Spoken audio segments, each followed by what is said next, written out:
Hello and welcome to Harney's Practically Speaking podcast series. My name is Rachel Graham and I'm a transactional partner based in Harney's London office. And today I'm joined by Amy Roost. Hi Amy. Hi Rachel. I am Director of Client Services for Harney's Fiduciary, also based in the London office, having relocated from the BVI where I spent many years. Thank you. The purpose of this series is to provide listeners with some more practical advice and discussion of some of the issues that they might be facing in relation to their BVI companies. We think that it will be or we hope that it will be of interest to directors, shareholders, and perhaps trustees of BVI trusts.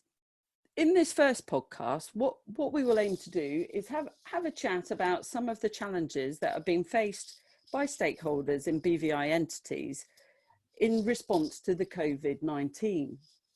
This is a pandemic, the likes of which we've never seen before across the world. And there are many different issues that stakeholders in BVI entities may be facing. The two such issues we thought might be useful to discuss today relate to economic substance compliance and reporting, and also directors of companies which might find themselves in financial difficulties. Amy, as you know, there will be a number of BVI entities that have sought over the last few months to classify themselves for economic substance purposes.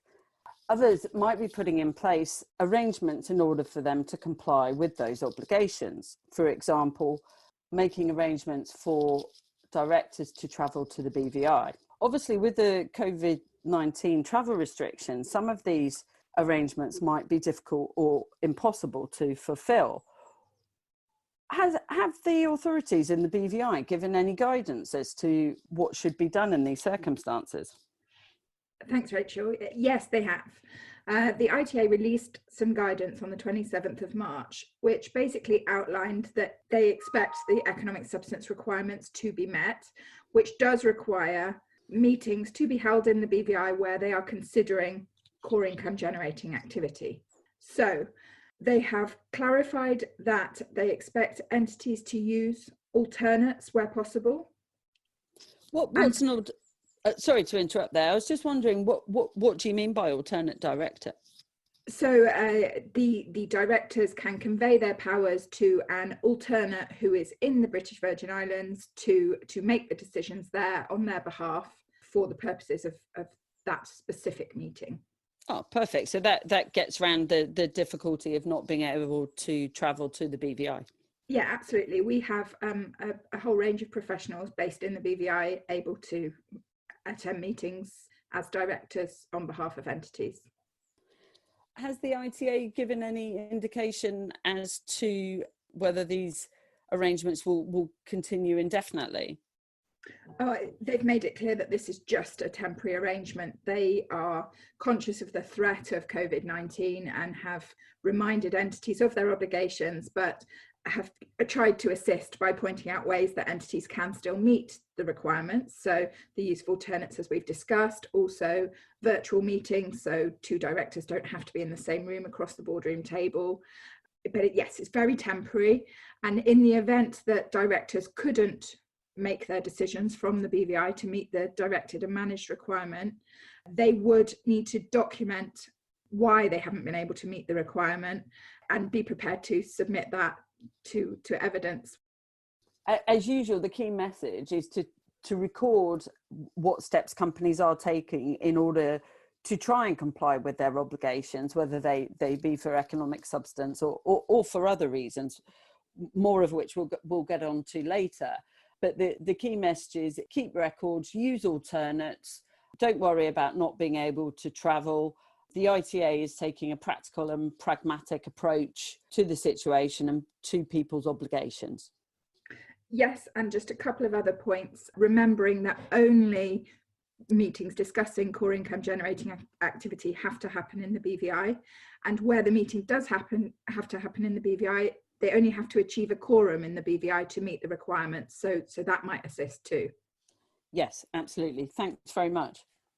So moving on to the second area, unfortunately in these testing times, increasingly people are seeing financial difficulty and beginning to predict financial hardships going forward. I would like to just discuss practically what directors should be considering at this time and what steps they can be taking if they are indeed experiencing hardships. Absolutely. I mean, the current situation that we find ourselves in is not commonplace. But in the same way that directors who find their companies moving towards financial difficulties for whatever reason, directors in the current climate should be making sure that they understand and know the financial position of their company, and particular make sure that they document and discuss the financial situation, and make sure that all the relevant directors and officers of the company have access to that information. Another thing that they should be doing is looking closely at their relationships with their bankers. Unfortunately, in times like this, both lenders and borrowers tend to be looking out for themselves. So directors can't just rely on the good relationships that they may have had with their banks in the past. So really the long and short of that is if the company is finding itself in severe financial difficulty to the extent that perhaps a restructuring or a reorganization might be needed, the best approach would be for the directors to engage with their bankers or external lenders and advisors at an early stage and to document all of those discussions.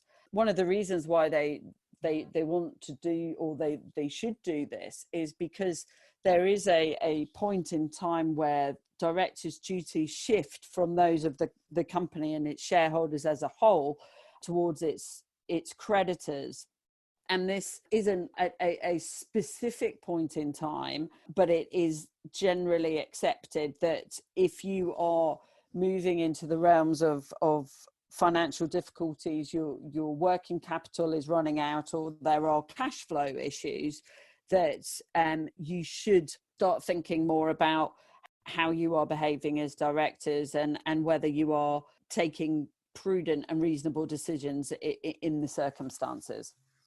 And why should directors be concerned about the risk of insolvency personally?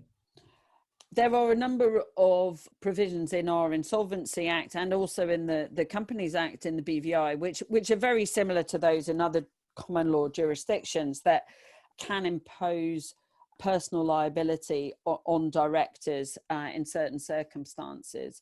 So the key message for directors, again, is to make sure that they have adequate information in order to make decisions, make sure that they get appropriate advice from those who can assist them. It may well be worth talking to financial advisors who can be more objective and don't know that much about the business in the first place, to come in with a fresh set of eyes as to restructurings or workouts with creditors that might take the company in the right direction and allow it to weather this storm.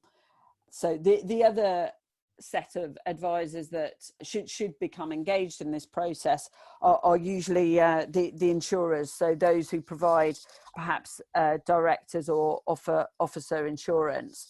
Again, it's more to keep them in the loop, to be transparent, and that if in the unfortunate circumstances claim needs to be made, that there has been full disclosure.